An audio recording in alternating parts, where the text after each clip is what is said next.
Tonight, as the world settles into darkness, and the gentle crackle of an imagined fireplace fills the silence, we begin a journey through the shadowed corridors of medieval history, where whispers of ancient tales drift like smoke through the flickering light. These are the stories of people who walked among knights, priests and peasants, whose dark deeds made the phrase "do not go out after dark" a permanent fixture of medieval life. Before you settle deeper into comfort, perhaps consider joining us for more of these quiet journeys through history's most fascinating corners, where sleep and learning intertwine like shadows and flame. In the charming town of Chalons, during that liminal period between the 15th and 16th centuries when the medieval world was slowly giving way to something new yet equally mysterious, there lived a man whose dual nature embodied the very essence of human contradiction. Known to history only as the Tailor of Chalons, this figure represents something far more unsettling than a simple craftsman gone astray.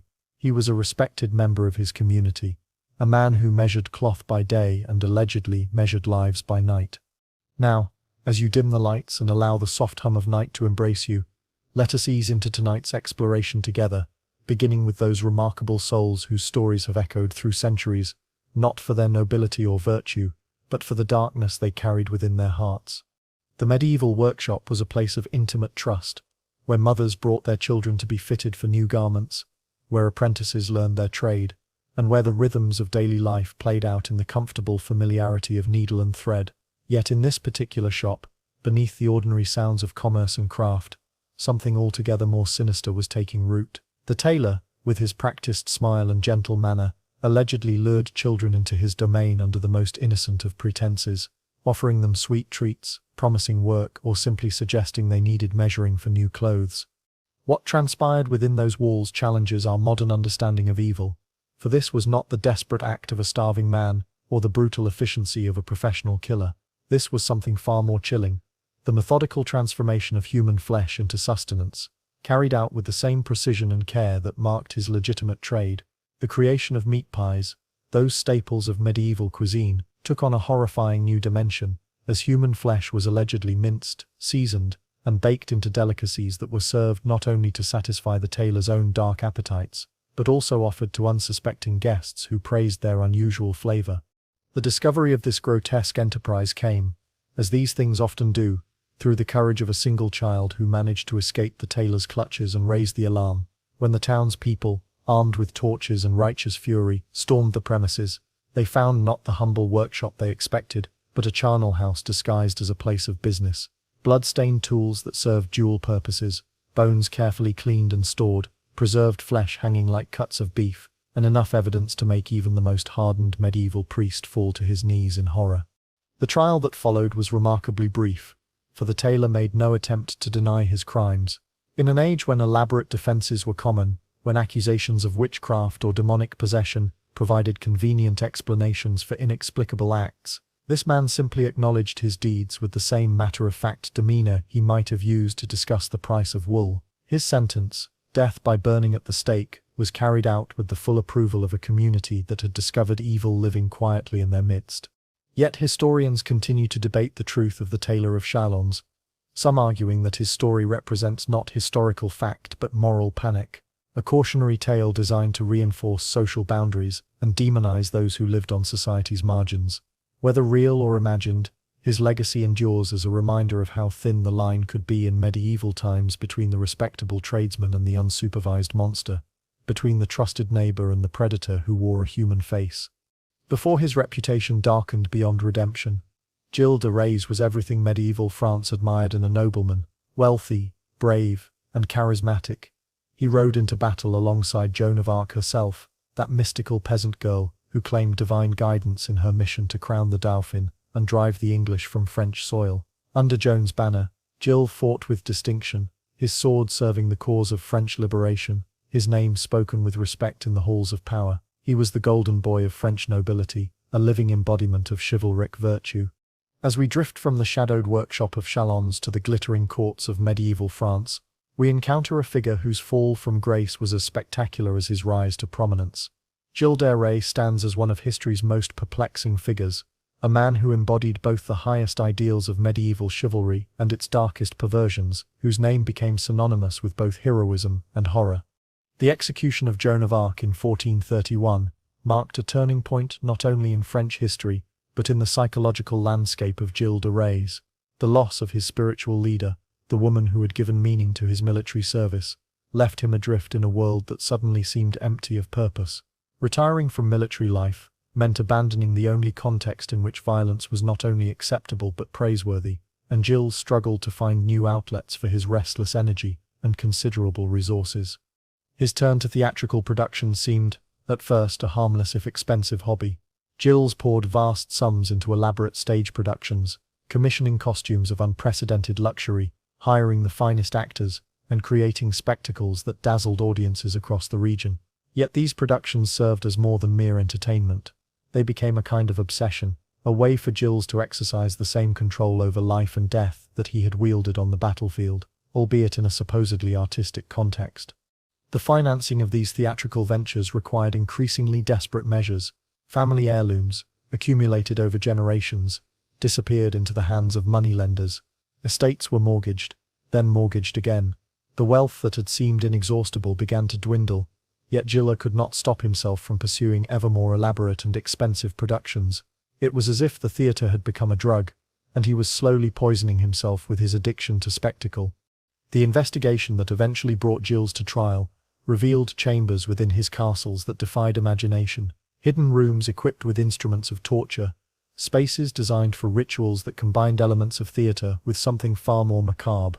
The line between performance and reality had become so blurred in Gilles' mind that his victims became unwilling actors in plays that ended only in death. Behind the curtain of these theatrical endeavors, however, something far more sinister was taking shape. Servants began disappearing from Gilles' estates, young men who had entered his service and were never seen again. Travelers who stopped at his castles vanished without explanation. Whispers spread through the countryside of strange lights in the night, of screams echoing from the towers, of visitors who arrived but never departed. When arrested in 1440, Gilles confessed to his crimes with a detail and enthusiasm that shocked even his most hardened interrogators. Whether driven by guilt, madness, or simply the desire to shock, he held nothing back, describing acts of cruelty and perversion that painted him as one of the most depraved individuals in recorded history. The man who had once ridden beside Joan of Arc, who had embodied the highest ideals of medieval knighthood, revealed himself to be capable of depths of evil that challenged contemporary understanding of human nature. His execution, carried out with a degree of ceremony that acknowledged his former status, marked the end of one of medieval France's most tragic figures. Gilles de Rais had travelled the full spectrum of human possibility, from hero to monster, from the heights of glory to the depths of depravity. His story serves as a cautionary tale about the dangers of unchecked power, unresolved trauma, and the thin line that separates civilization from barbarism. Born in 1560 into one of Hungary's most powerful families, Elizabeth inherited not only vast wealth and extensive lands, but also a position of authority that was unusual for women of her era. The Bathory family had produced princes, generals, and statesmen, and Elizabeth was raised with the expectation that she would wield power as naturally as she wore silk and jewels. Her education was extensive, encompassing 4 languages and the complex skills needed to manage vast estates, and she demonstrated early on a keen intelligence and forceful personality that marked her as exceptional, even among the nobility. Moving eastward across the medieval landscape, we encounter another figure whose name has become synonymous with aristocratic evil, though the truth of her crimes remains shrouded in the mists of legend and historical controversy. Elizabeth Bathory, the Blood Countess of Hungary, represents the intersection of noble privilege, female power, and the dark superstitions that governed medieval thinking about beauty, youth, and mortality. The allegations that began to circulate around Elizabeth's name were as sensational as they were horrifying. Young women, primarily peasant girls in service to the Countess, were reportedly disappearing from her estates. Those who escaped told tales of torture chambers hidden within castle walls, of ritual abuse conducted under the guise of discipline, and most notoriously, of Elizabeth's alleged belief that bathing in virgin blood would preserve her youth and beauty. The death of Ferrant, in 1604, marked the beginning of Elizabeth's most notorious period, though historians continue to debate whether this notoriety reflects genuine guilt or the machinations of those who coveted her power and wealth. As a widow controlling extensive estates and wielding significant political influence, Elizabeth represented a threat to the male-dominated power structure of early 17th century Hungary. Her refusal to remarry and surrender control of her holdings to a new husband made her a target for those who believed that such power should not rest in female hands. Marriage to Ferenc Nardesti, a military hero known as the Black Knight of Hungary, elevated Elizabeth's status further while providing her with practical experience in governance. While her husband campaigned against the Ottoman Empire, Elizabeth managed their combined estates with skill and authority, making decisions that affected thousands of people and demonstrating that her power was based on ability as much as birthright. She was no decorative noble lady but a ruler in her own right, comfortable with command and unafraid to exercise authority. Rather than face trial, Elizabeth was placed under house arrest, literally walled up in her own castle, with only small openings for food and basic necessities. This unusual punishment reflected both her noble status and the political sensitivity of her case, for a formal trial might have exposed the extent to which her alleged crimes were connected to the broader corruption and violence that characterized aristocratic life in the period. She died in captivity in 1614, unrepentant and unbroken, maintaining her innocence to the end. These accusations culminated in a formal investigation, ordered by King Matthias II, though the motivations behind this investigation were as much political as moral. Elizabeth's wealth made her a valuable target, and her death or disgrace would free up resources that could be redistributed to more compliant nobles. The investigators who arrived at her castle claimed to find evidence of the alleged crimes, though the reliability of this evidence must be viewed through the lens of contemporary politics and the methods used to extract confessions from servants and accomplices. The legend of Elizabeth Bathory as the Blood Countess has persisted long after the historical facts became obscured by time and retelling. Modern historians increasingly view her case as an example of how accusations of witchcraft and ritual murder could be weaponized against powerful women who threatened male authority. Whether guilty of the crimes attributed to her or victim of a sophisticated frame job, Elizabeth remains a fascinating figure whose story illuminates the complex intersection of gender, power, and violence in the medieval world. From the aristocratic chambers of Hungary, we journey to the German countryside of the late 16th century, where superstition and religious warfare created an atmosphere ripe for the most fantastic accusations and the most brutal punishments. In this context of social upheaval and spiritual uncertainty, the case of Peter Stump emerged as one of the most sensational werewolf trials in European history, blending elements of serial murder, supernatural belief, and judicial torture into a narrative that continues to fascinate and horrify. Peter Stump, known by various spellings of his surname, was a prosperous farmer living near Cologne in the 1580s, a time when the German territories were convulsed by religious conflict and plagued by the social disruption that followed in its wake. On the surface, Stump appeared to be a model citizen, owning land, paying taxes, and participating in the community life that bound rural settlements together. Yet beneath this veneer of respectability, if the accusations against him were true, lurked something far more sinister. The countryside around Cologne had been terrorized for months by a series of brutal attacks that defied rational explanation. Bodies were found torn apart with a savagery that suggested animal attack, yet the circumstances of their discovery and the apparent intelligence behind the killings pointed to human agency. Livestock disappeared, or were found mutilated in ways that spoke of deliberate cruelty rather than natural predation. The community lived in fear, never knowing when the next attack might come or who might be targeted. Under the enthusiastic application of judicial torture, a standard practice in cases involving supernatural crime, Stump confessed to a catalogue of horrors that encompassed not only serial murder, but also devil worship, incest, and cannibalism. He claimed to have received from Satan himself a magical belt that enabled his transformation into a wolf, a detail that allowed him to present his crimes as the result of supernatural compulsion rather than personal choice. This confession provided both an explanation for the inexplicable attacks and a framework for understanding evil that fit contemporary religious and legal categories. The capture of Peter Stump followed what contemporary accounts describe as a deliberate werewolf hunt, organized by local authorities who had accepted supernatural explanations for the reign of terror plaguing their region. The methods used to apprehend him reflected the magical thinking of the era, with hunters employing blessed weapons and holy relics alongside more conventional tools of pursuit. When Stump was finally cornered, eyewitnesses claimed to have seen him transform from wolf to human form, shedding his supernatural shape like a discarded garment.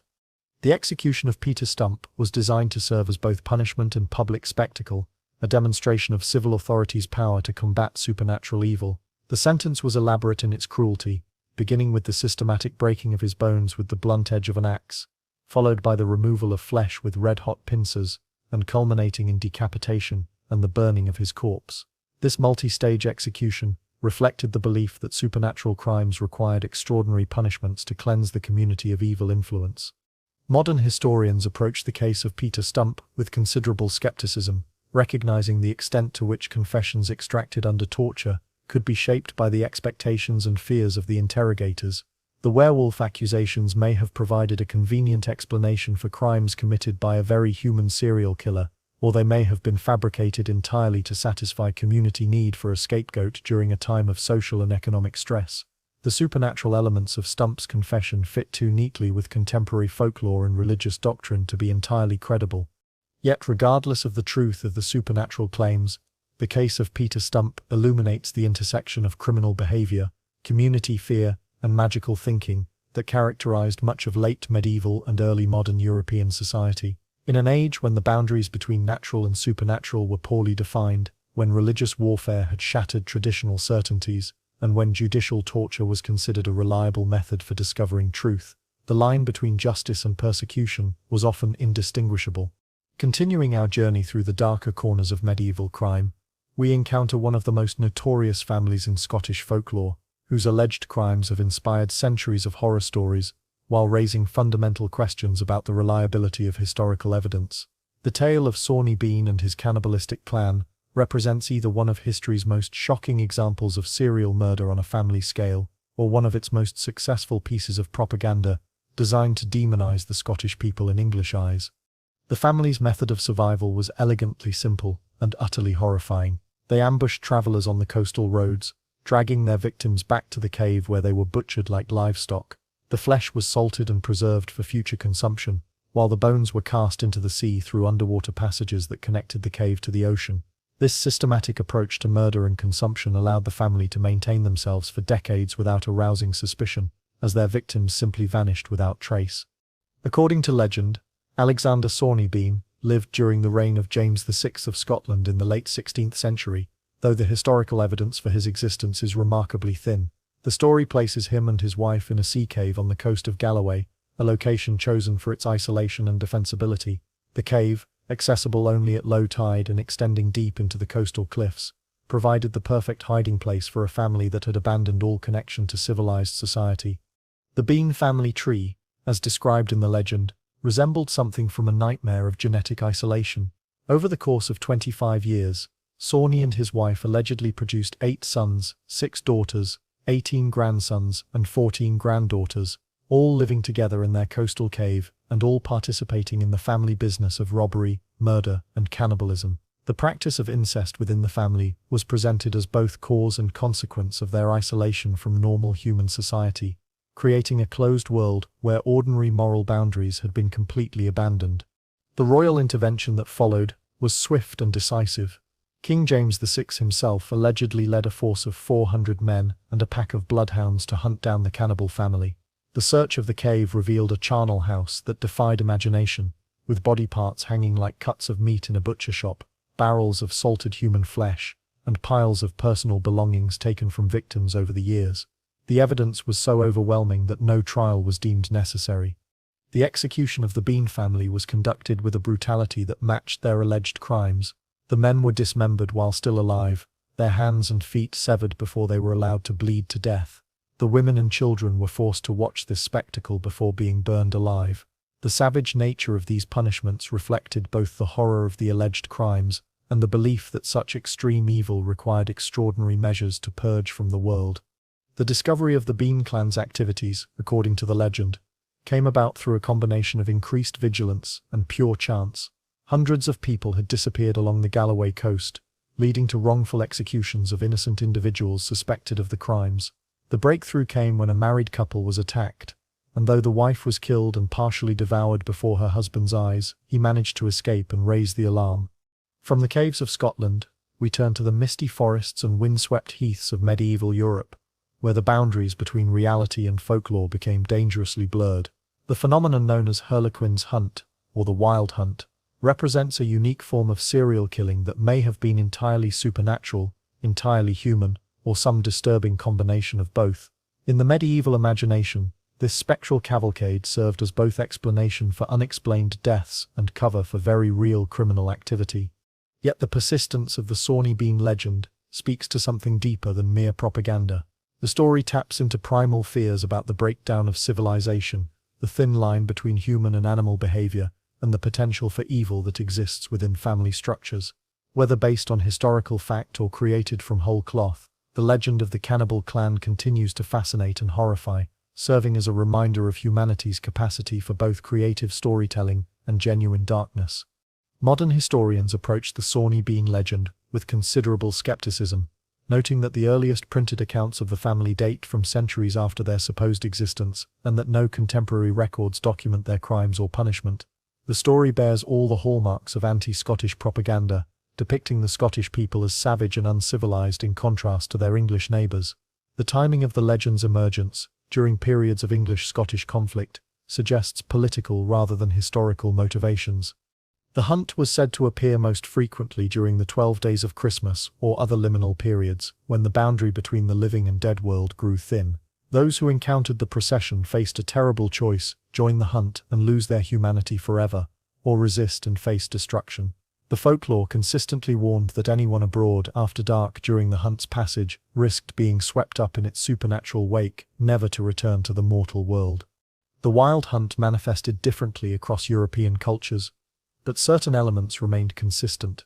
Witnesses described a ghostly procession that moved through the night sky or along forest paths, led by a supernatural hunter whose name varied by region, but whose purpose remained constant. In France, he was known as Harlequin, in Germany as the Wild Huntsman, in England as Herne the Hunter. This leader was accompanied by a pack of spectral hounds and a host of riders, all moving with supernatural speed and making sounds that chilled the blood of anyone unfortunate enough to hear them. Yet, beneath the supernatural trappings of the legend, lay a more sinister reality. Throughout the 11th and 12th centuries, chroniclers began documenting actual deaths that coincided with sightings of the wild hunt. Bodies were found mangled beyond recognition, crushed as if by hooves, or simply vanished entirely. The correlation between supernatural sightings and very real fatalities was too consistent to ignore, leading some to suspect that the hunt was not entirely otherworldly. The genius of using the wild hunt as cover for murder lay in its psychological impact on medieval communities. In an age when supernatural explanations were readily accepted, the appearance of ghostly riders provided a perfect excuse for criminal activity. A person could be murdered under cover of darkness, their body disposed of or mutilated to suggest supernatural intervention, and the crime would be attributed to forces beyond human justice. The fear of the hunt ensured that potential witnesses stayed indoors, while the supernatural explanation discouraged investigation. Some historians believe that organized bands of criminals deliberately cultivated the wild hunt legend as a form of psychological warfare. By dressing as ghostly riders, using trained dogs to create the sound of spectral hounds, and timing their activities to coincide with traditional hunt seasons, these criminals could operate with near impunity. The medieval mind was already primed to accept supernatural explanations for unexplained phenomena, making it relatively easy to maintain the deception.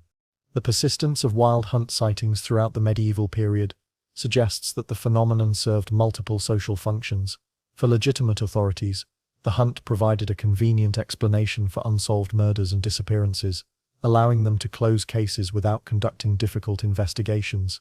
For criminals, it offered perfect cover for their activities. For ordinary people, it reinforced the wisdom of staying indoors after dark and avoiding lonely places where danger might lurk. The decline of wild hunt sightings in the early modern period coincided with changes in both religious thinking and law enforcement. As Protestant reformers challenged Catholic teachings about purgatory and supernatural manifestations, the theological foundation for ghostly hunters began to crumble. Simultaneously, more effective policing and better record-keeping made it harder for criminals to operate under supernatural cover. The hunt gradually retreated from history into pure folklore, leaving behind only tantalizing questions about the relationship between belief and reality in the medieval world. The legacy of Harlequin's hunt reminds us that in the medieval world, the line between natural and supernatural explanation was far more porous than modern minds can easily comprehend. Whether the hunt represented genuine supernatural activity, clever criminal deception, or some combination of both, it demonstrates the power of belief to shape reality and the potential for evil to hide behind the mask of the inexplicable. In the German territories of the late 16th century, where religious warfare and social disruption created ideal conditions for both criminal activity and fantastic accusations, we encounter the figure of Crustman Jeniper-Tinga, whose name has come down to us, wreathed in sensational claims about prolific murder, and whose story illustrates the intersection of crime, propaganda, and popular entertainment in the early modern period.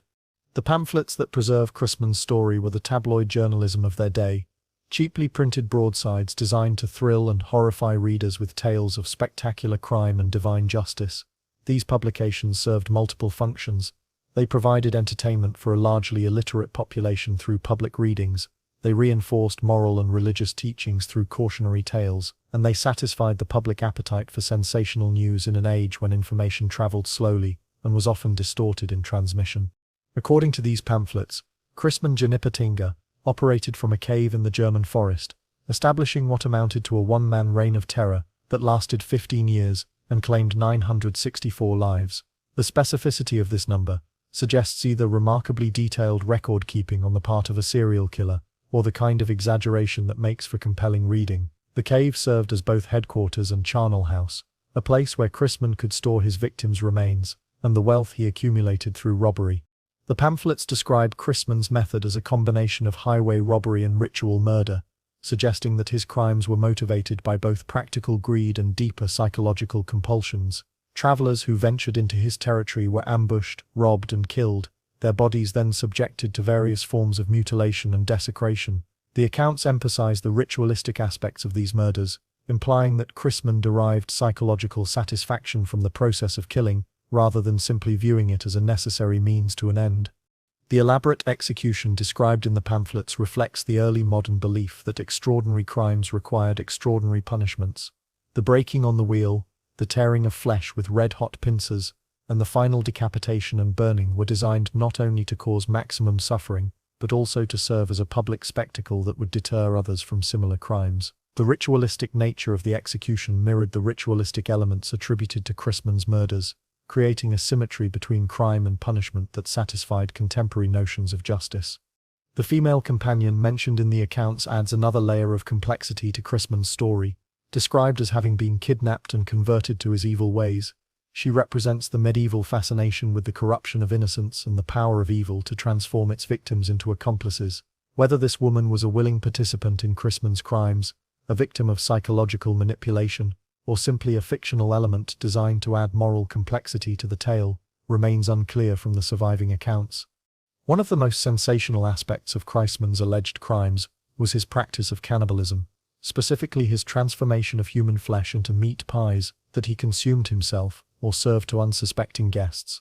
This detail connects his story to a broader European folklore tradition of anthropophagous criminals, from the Tailor of Chalons to Sweeney Todd, suggesting either a genuine recurring pattern of behavior or a popular fictional motif that publishers knew would sell pamphlets. Modern historians approach the Crustman Jeniper-Tinga story with considerable skepticism, recognizing the extent to which such pamphlet accounts were shaped by commercial considerations rather than historical accuracy. The story contains too many elements that conform to popular expectations about serial killers and too few verifiable details to be entirely credible. The name itself may be fabricated, designed to sound suitably foreign and threatening to German readers. Yet, even if Crustman Jeniper-Tinga never existed, his story serves important historical functions. It illuminates the fears and fascinations of early modern German society, revealing concerns about social breakdown, the reliability of traditional authority, and the potential for evil to flourish in isolated places. The pamphlets that preserve his tale represent an early form of mass media, showing how stories of crime and punishment were packaged and distributed to satisfy public curiosity about the darker aspects of human nature. The enduring appeal of the Crustman Jeniper-Tinga story lies in its combination of the exotic and the familiar, the supernatural and the mundane. Like many medieval crime narratives, it offers both entertainment and instruction, thrilling readers with tales of spectacular evil, while reassuring them that justice ultimately prevails. Whether based on historical fact or pure invention, it remains a window into the medieval imagination, and its ongoing fascination with the potential for darkness that lurks within ordinary human existence. From the forests of Germany, we journey to the medieval landscape of Ireland, where the intersection of wealth, gender, and accusations of witchcraft created one of the most intriguing criminal cases of the 14th century. Lady Alice Keitler of Kilkenny represents a figure whose guilt or innocence remains debated by historians, but whose story illuminates the dangerous position of powerful women in medieval society, and the ease with which accusations of supernatural crime could be weaponized against those who challenged conventional authority. The most striking aspect of Alice's biography was her serial widowhood, a pattern that would later be used as evidence against her, but which might equally be explained by the hazards of medieval life and the strategic nature of aristocratic marriage. Each of her 4 husbands brought wealth and connections that Alice successfully consolidated and preserved, building an empire that made her one of the most powerful individuals in medieval Ireland. Her ability to maintain control of her estates through multiple marriages demonstrated both her business acumen and her understanding of legal systems. Alice Keitler was born into the merchant class at a time when trade was beginning to transform medieval society, creating new forms of wealth that existed outside traditional feudal structures. Her Flemish origins connected her to the international networks of commerce that were reshaping European economy, and her family's success in these ventures provided her with resources that many traditional nobles might have envied. This commercial background gave Alice a practical understanding of money and power that would serve her well in her subsequent marriages and legal battles. The accusations against Alice emerged in the context of a disputed inheritance, as relatives of her deceased husband sought to claim portions of the wealth she had accumulated. The timing of these accusations, coming after years of successful estate management, suggests that her enemies recognized that conventional legal challenges were unlikely to succeed against someone with Alice's resources and connections. Accusations of witchcraft provided an alternative strategy that could bypass normal legal protections and tap into deeper fears about female power and sexuality. Bishop Richard de Ledrede, who championed the case against Alice, represented the institutional church's concern about the spread of heretical ideas and practices in medieval Ireland.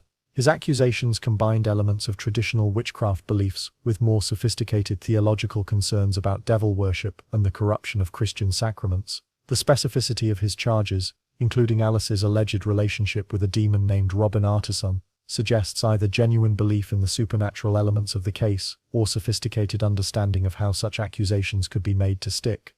The international dimension of Alice's case, with its connections to broader European concerns about witchcraft and heresy, illustrates how local disputes could become entangled with larger religious and political movements.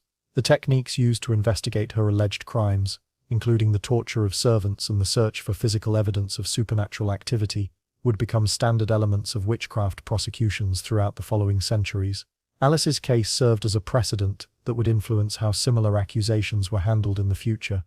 Modern feminist historians have read Alice Keitler's story as an example of how accusations of witchcraft were used to control women who accumulated too much power or wealth outside traditional patriarchal structures. Her success as a merchant and estate manager, combined with her refusal to conform to conventional expectations about widowhood and remarriage, marked her as a threat to established social hierarchies. The supernatural elements of the accusations against her provided a framework for understanding and condemning her unconventional behavior. Alice's escape from Kilkenny represents one of the most intriguing aspects of her story, raising questions about whether she received advance warning of her danger, maintained sufficient political connections to secure protection, or simply possessed the resources and cunning necessary to evade capture. Her disappearance from historical records after fleeing Ireland suggests either successful concealment of her identity or death in exile, but it also allows her story to remain tantalizingly incomplete. The fate of Alice's maid Petronilla, who was burned as Ireland's first heresy victim, provides a stark reminder of how accusations of witchcraft typically fell most heavily on those with the least power to defend themselves. Petronilla's execution served both to satisfy the demand for justice and to demonstrate the reality of the supernatural threat that Alice supposedly represented. Her death also eliminated a key witness, whose testimony might have complicated the narrative that Alice's enemies were constructing. Yet Alice's story also demonstrates the agency that some medieval women were able to exercise despite the constraints of their society. Her business success, her ability to navigate complex legal and political systems, and her ultimate escape from prosecution, all suggest a woman of remarkable capability and determination. Whether guilty of the crimes attributed to her, or victim of a sophisticated conspiracy, Alice Keitler remains a fascinating figure, whose story illuminates the complex intersection of gender, power, and belief in medieval society. From the mists of medieval Ireland we travel to Renaissance Rome, where the intersection of family trauma, legal impunity, and moral outrage created one of the most compelling crime stories of the 16th century. The case of Beatrice Cenci represents not simply a tale of murder, but a complex narrative about justice, abuse, and the power structures that protected some while victimizing others in papal Rome. Francesco Cenci embodied the worst aspects of Renaissance patriarchy, a man whose wealth and connections allowed him to abuse his family with virtual impunity while maintaining his standing in Roman society. His reputation for violence and depravity was well known among the Roman nobility, yet his ability to purchase protection from legal consequences through strategic bribes and political alliances meant that his victims had no recourse through official channels. The papal authorities, themselves often complicit in the corruption that characterized Renaissance Rome, showed little interest in challenging someone whose wealth contributed to their own coffers. Beatrice Cenci grew up in this environment of licensed abuse, watching as her father's behavior became increasingly erratic and violent, while the outside world remained indifferent to her family's suffering. Her education, typical of noble families, included training in music, literature, and languages, but it also included harder lessons about the powerlessness of women and children in the face of patriarchal authority.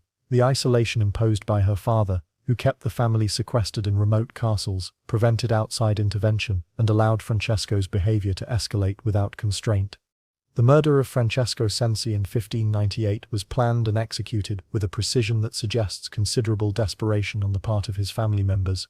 The use of drugged wine to incapacitate him, followed by the brutal beating and subsequent attempt to make his death appear accidental, reveals both the extent of their planning and their understanding that only his complete elimination would end their suffering. The involvement of multiple family members, including Beatrice's stepmother and brother, indicates that Francesco's abuse was not limited to a single victim, but had created a conspiracy of the oppressed. The investigation that followed Francesco's death was conducted with a thoroughness that his living crimes had never received, illustrating the extent to which Roman justice was more concerned with protecting property rights than human welfare. The use of torture to extract confessions from the Cenci family reflected standard judicial practice of the period, but it also ensured that the resulting testimony was shaped by the preconceptions and expectations of the investigators. The confessions that emerged painted a picture of family dysfunction and moral corruption that satisfied contemporary expectations about the consequences of sin. The public reaction to Beatrice's plight represented a rare moment of popular sympathy that crossed class lines in Renaissance Rome. Her youth, beauty, and evident suffering created a romantic narrative that captured the imagination of ordinary Romans, who saw in her story a reflection of their own powerlessness in the face of aristocratic privilege. The petitions and demonstrations that followed her arrest demonstrated the extent to which her case had become a symbol of broader social injustices. The execution of Beatrice Cenci on September 11, 1599, was conducted as a public spectacle designed to reinforce the authority of papal justice, while also serving as entertainment for the Roman masses. The large crowd that gathered to witness her death demonstrated the extent to which her case had captured public attention, and the reports of widespread weeping suggest that many spectators viewed her as a martyr rather than a criminal. The executioner's display of her severed head represented the final assertion of state power over individual resistance. Pope Clement VIII's refusal to grant clemency to Beatrice reflected both the legal constraints of the period and the political necessities that governed papal rule. The precedent that pardoning a parricide would set, regardless of the circumstances that motivated the crime, was seen as too dangerous to established authority structures. The Pope's decision was also influenced by financial considerations, as the confiscation of Cenci property provided badly needed revenue for papal coffers. The artistic legacy of Beatrice Cenci, immortalized in paintings, literature, and drama, has ensured that her story continues to resonate centuries after her death. Artists and writers have found in her tale a powerful symbol of innocence corrupted by evil and justice perverted by power.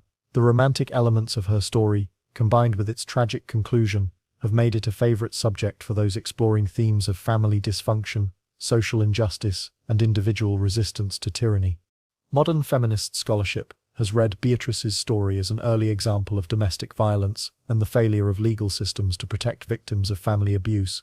Her case illustrates how the very structures designed to maintain social order could become instruments of oppression, particularly for women and children who lacked independent legal standing.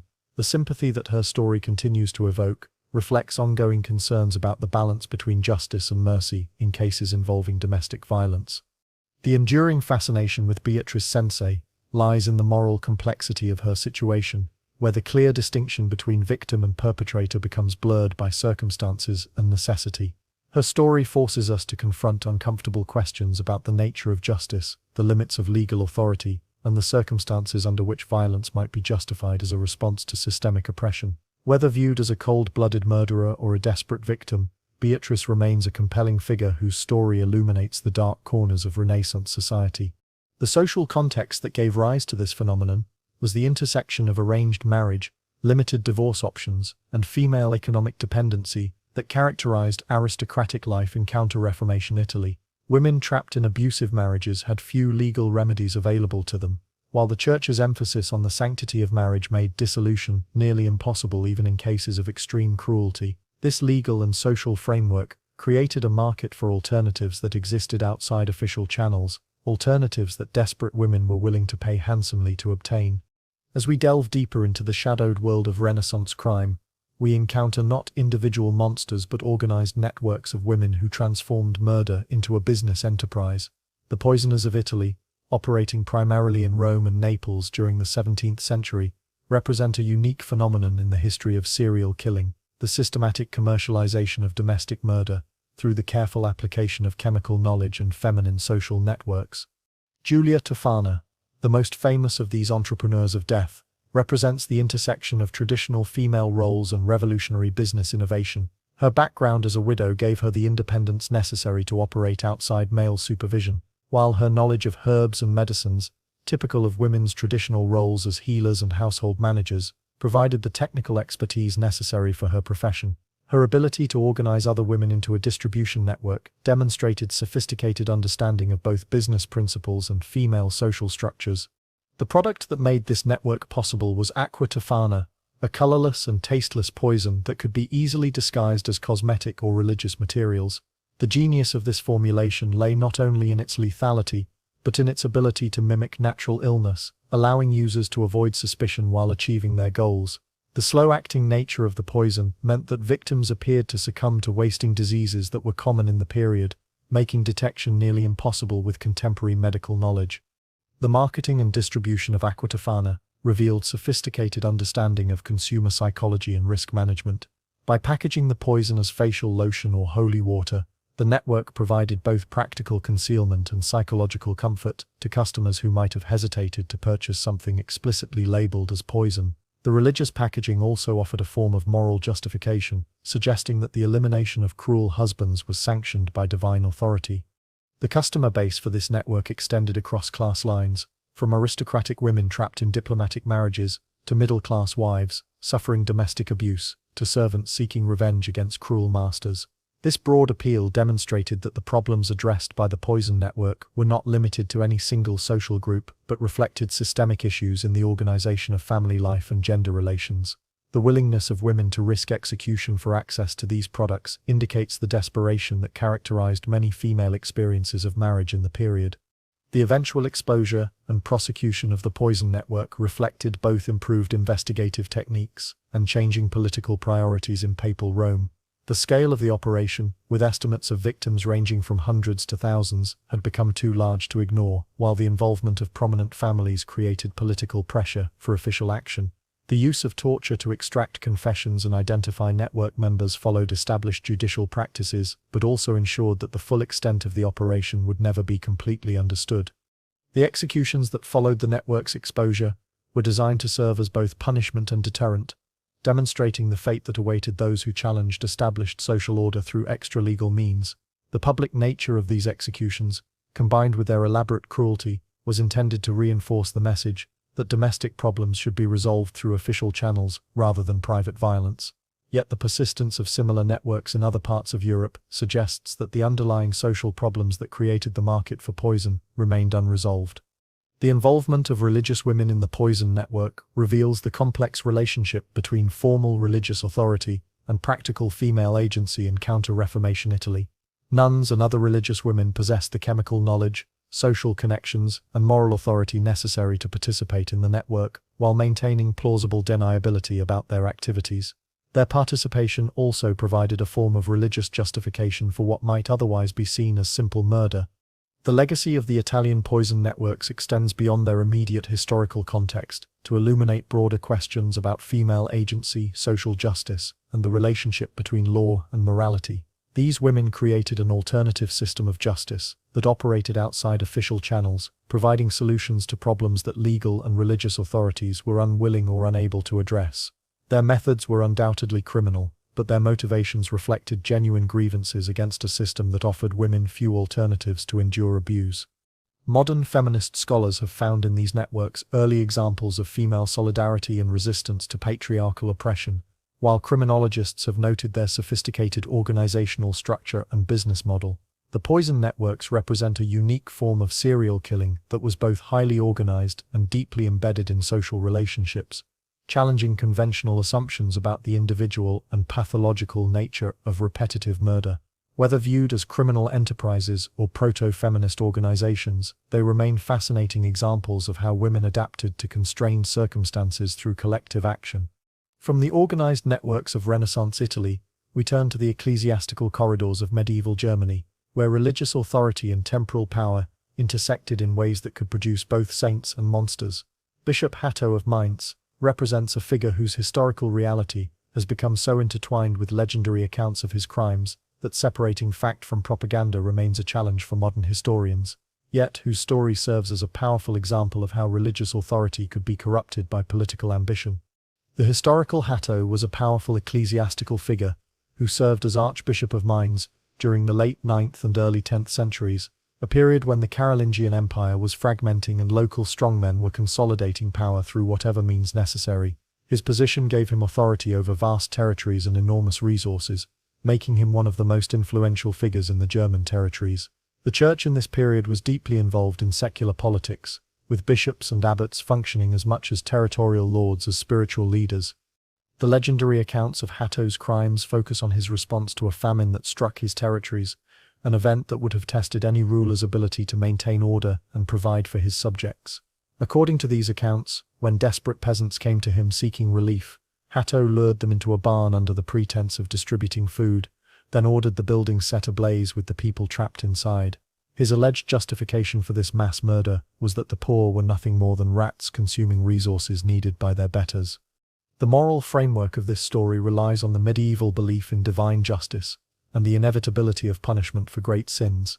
The swarm of rats that allegedly pursued Hatto to his tower on the Rhine, eventually devouring him alive, represents a form of poetic justice that would have satisfied contemporary audiences.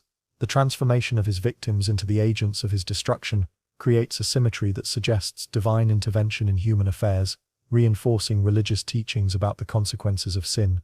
The historical context of famine and social upheaval in early medieval Germany provided fertile ground for stories about corrupt authority figures who failed in their basic obligations to protect and provide for their subjects. The legend of Hatto taps into broader anxieties about the reliability of established institutions and the potential for those in power to abuse their positions for personal advantage. These concerns were particularly acute in periods of social stress, when the gap between rich and poor became most visible. The anti-clerical elements of the Hatto legend reflect tensions between secular and religious authority that characterized much of medieval politics. By portraying a bishop as the perpetrator of mass murder, the story challenges assumptions about the moral superiority of religious figures while reinforcing popular suspicions about ecclesiastical corruption. The legend serves as a reminder that religious office did not automatically confer moral virtue, and that spiritual authority could be as easily corrupted as secular power. The mouse tower that preserves Hatto's memory in local folklore serves as a physical monument to the legend, its name ensuring that the story continues to be told centuries after its supposed events. The tower's location on an island in the Rhine provided symbolic isolation that matched the moral isolation of Hatto's alleged crimes, while its defensive position reinforced the futility of trying to escape divine justice through human fortifications. The persistence of the Hatto legend in German folklore demonstrates the power of cautionary tales to shape collective memory and moral understanding.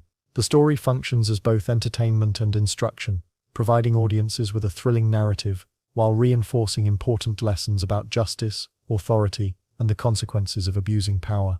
Its survival through centuries of retelling suggests that it addresses enduring concerns about the relationship between rulers and subjects.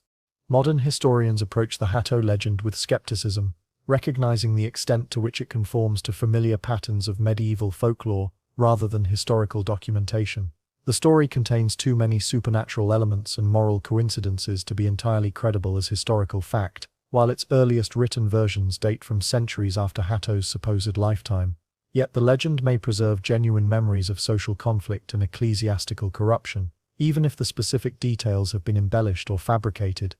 The enduring appeal of the Hatto story lies in its combination of moral instruction and supernatural horror, elements that continue to resonate with modern audiences, despite the vast changes in social organization and religious belief that have occurred since the medieval period.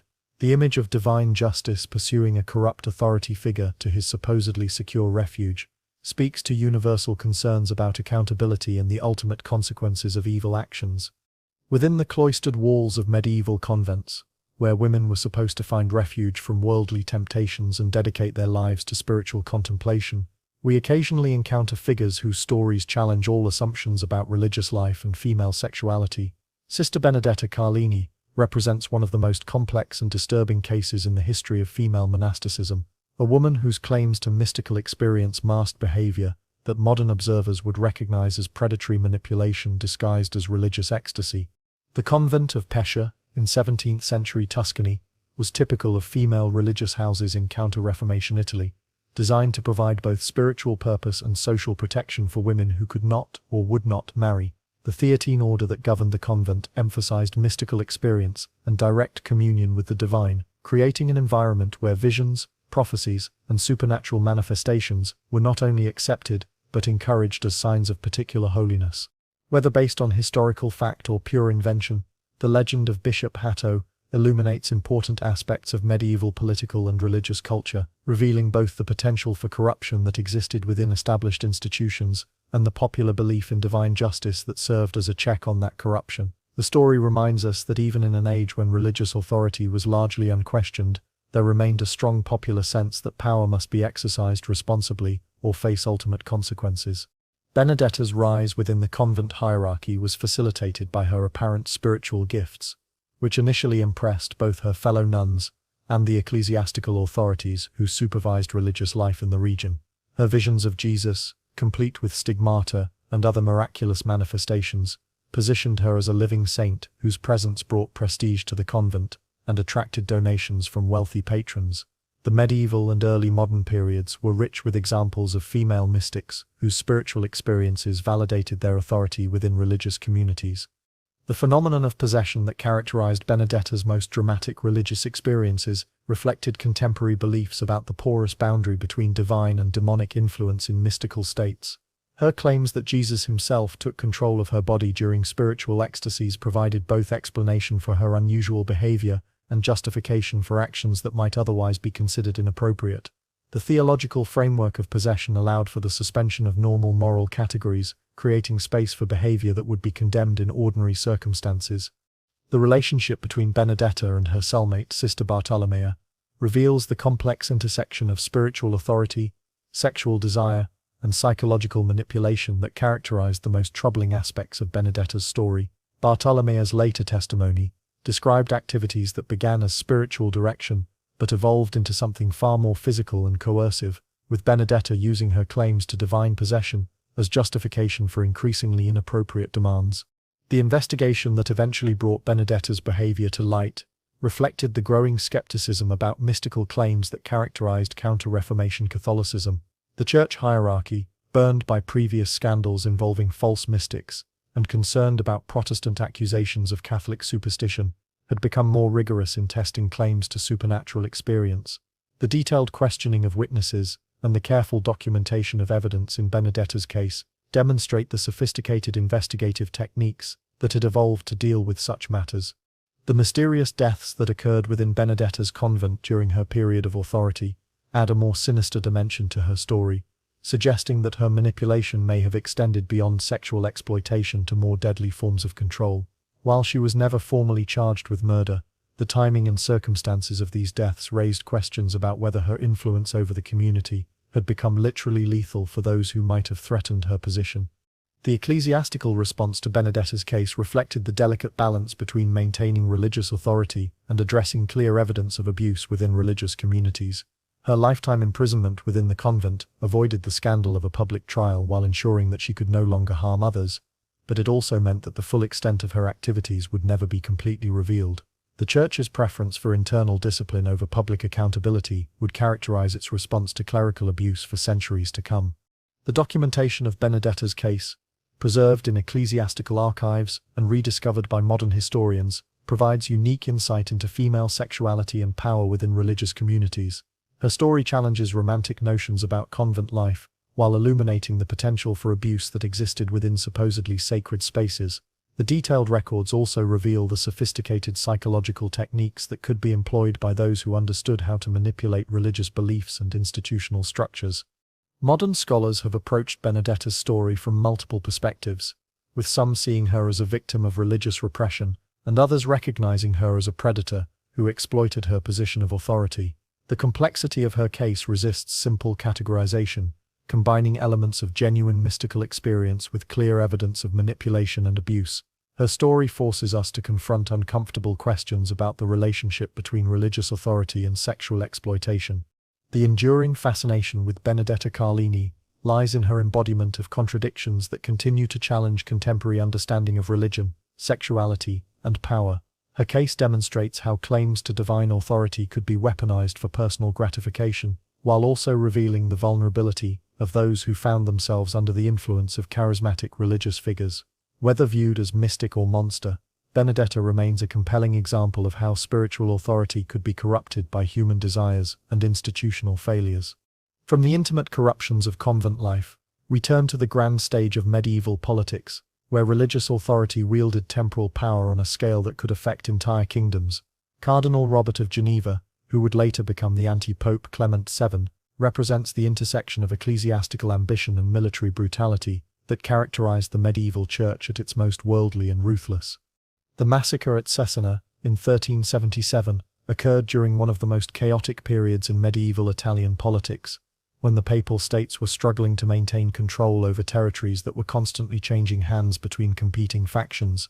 The city of Cesena had committed the unforgivable sin of challenging papal authority, not through heretical beliefs or theological disputes, but through the more mundane matter of refusing to accept papal taxation and administrative control.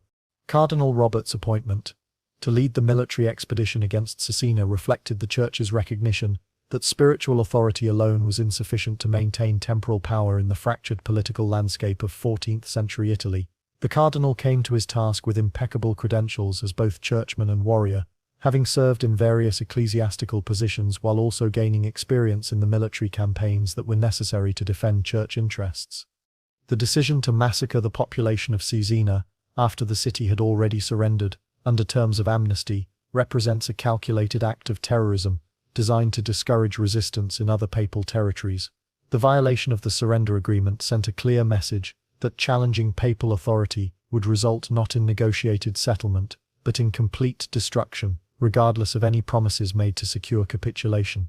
The employment of John Hawkwood and his mercenary company to carry out the assault on Cesena illustrates the extent to which the medieval church relied on professional soldiers to maintain its political position.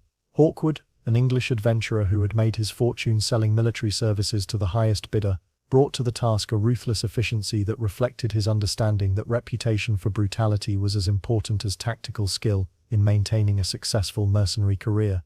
The 3-day duration of the massacre suggests that this was not a spontaneous outburst of military fury, but a systematic campaign of intimidation carried out with deliberate thoroughness. The killing of civilians, including women, children, and clergy, violated the laws of war as they were understood in the medieval period, making the massacre at Cesena remarkable even by the brutal standards of 14th-century warfare. The estimated death toll of between 2,000 and 5,000 people represents a significant percentage of Cesena's total population, effectively destroying the city as a functioning community. This level of destruction went far beyond what was necessary to assert papal authority, suggesting that Cardinal Robert and his allies were more interested in making an example than in preserving a valuable territorial asset. The international reaction to the Cesena massacre reveals the extent to which even medieval observers, accustomed to high levels of violence and political conflicts, found Cardinal Robert's actions excessive and disturbing. The nickname Butcher of Cesena was applied not by hostile propagandists, but by neutral chroniclers, who were shocked by the scale and systematic nature of the killing. Cardinal Robert's subsequent elevation to the papacy, as Clement VII during the Great Schism, demonstrates the complex relationship between moral authority and political success in medieval church hierarchy. His proven willingness to use extreme violence in service of papal interests may have been seen as an asset rather than a liability by those who recognized that the Church's temporal power required leaders capable of matching the brutality of secular rivals. The Great Schism that followed Cardinal Robert's elevation to the anti-papacy created a situation where his actions at Cesena became part of the propaganda war between competing papal factions. His opponents used the massacre as evidence of his unfitness for spiritual leadership, while his supporters argued that decisive action against rebellious subjects was necessary to maintain church authority. Modern historians have struggled to place Cardinal Robert's actions within appropriate moral and historical context, recognizing both the brutal realities of medieval politics and the extent to which his behavior exceeded even the permissive standards of his era. His story serves as a reminder that religious authority could be as corrupted by political ambition as any secular institution, and that the pursuit of temporal power could lead even church leaders to abandon the moral principles they were supposed to represent. The long-term consequences of the Cesena massacre extended far beyond the immediate political goals that motivated it, contributing to a broader erosion of moral authority that would eventually weaken the medieval church's claim to spiritual leadership. The image of cardinal warriors leading mercenary armies in campaigns of systematic murder became increasingly difficult to reconcile with Christian teachings about mercy, forgiveness, and the sanctity of human life. The legacy of Cardinal Robert of Geneva and the Cesena massacre illuminates the dangerous intersection of religious authority and military power that characterized much of medieval church history.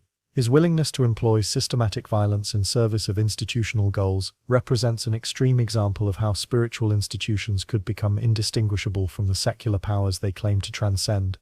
As we explore the margins of medieval society, we encounter forms of criminal activity that blurred the lines between legitimate commerce and predatory opportunism. The resurrection men of medieval Europe operated in the shadowy space between life and death, where the desperate need for bodies to serve medical and religious purposes created markets that attracted individuals willing to blur the distinction between recently deceased and merely unconscious victims. The medieval understanding of death was far less precise than modern medical definitions, creating opportunities for those who were willing to take advantage of diagnostic uncertainty. In an age before reliable methods for determining whether someone was truly dead or merely unconscious, the line between legitimate body procurement and murder could become dangerously thin, particularly when financial incentives encouraged hasty conclusions about a person's vital status. The resurrection men of 14th-century Bohemia operated within a broader economy of death that encompassed legitimate needs for corpses alongside more questionable applications. Medical schools required bodies for anatomical instruction, alchemists sought human remains for their experiments, and religious institutions needed relics to attract pilgrims and donations. This diverse demand created opportunities for entrepreneurs willing to supply what the market required. The cave-based operation described in contemporary accounts suggests a level of organization and planning that went beyond simple grave robbing to encompass what amounted to a systematic murder enterprise. The choice of caves as headquarters provided both concealment from authorities and storage space for inventory, while the remote locations made it difficult for potential victims to escape or summon help. The targeting of plague victims reveals the cold-blooded calculation that characterized the most successful resurrection men, who recognized that society's eagerness to dispose of potentially infectious bodies created opportunities for premature burial. The practice of suffocating victims before they had fully succumbed to disease eliminated the uncertainty of waiting for natural death, while ensuring that the bodies remained fresh enough to command premium prices. The diversification of the resurrection trade into relic fraud demonstrates the entrepreneurial creativity that characterized medieval criminal enterprises. The transformation of ordinary human remains into the supposed bones of saints required both artistic skill in aging and marking the materials and sophisticated understanding of religious market demands. The fact that geographical impossibilities did not prevent successful sales suggests either remarkable gullibility among purchasers or willful suspension of disbelief in service of institutional needs. The ecclesiastical response to relic fraud reveals the complex position of church authorities who simultaneously deplored the criminal methods used to produce fake relics while benefiting from the revenue that such items generated through pilgrimage and donations. The Church's reluctant tolerance of questionable relics reflected the practical reality that authentic saints' remains were rare and expensive, while the demand for miraculous intervention remained constant. The eventual exposure of resurrection men networks typically came about through operational failures rather than systematic investigation, reflecting the limited law enforcement capabilities of medieval authorities. The incident of a supposedly dead victim regaining consciousness during a sale transaction illustrates the inherent risks of the trade, while demonstrating the thin margins that separated successful criminal enterprise from catastrophic exposure. The legal response to resurrection men when it occurred reflected the multiple jurisdictions and competing authorities that characterized medieval justice systems. Religious authorities were concerned about relic fraud and the desecration of consecrated ground. Secular authorities focused on robbery and murder charges, and medical institutions worried about the reliability of their body suppliers. This jurisdictional complexity often allowed criminals to escape punishment by playing different authorities against each other. The social impact of resurrection men extended beyond their immediate victims to affect broader community attitudes toward death, burial, and medical practice. Fear of premature burial or post-mortem violation led to the development of new customs and safeguards designed to protect the recently deceased, while suspicion of medical practitioners and religious authorities increased as stories of body snatching and relic fraud spread. The international nature of the body trade, with corpses and relics crossing political boundaries to reach markets in distant cities, demonstrates the sophisticated commercial networks that could be built around criminal activity. The standardization of prices and quality indicators suggests a level of market organization that rivaled legitimate medieval trading enterprises. The legacy of medieval resurrection men serves as a reminder that the boundaries between legitimate and criminal activity have always been negotiable, particularly in periods of social change when new demands create opportunities for those willing to operate outside conventional moral frameworks.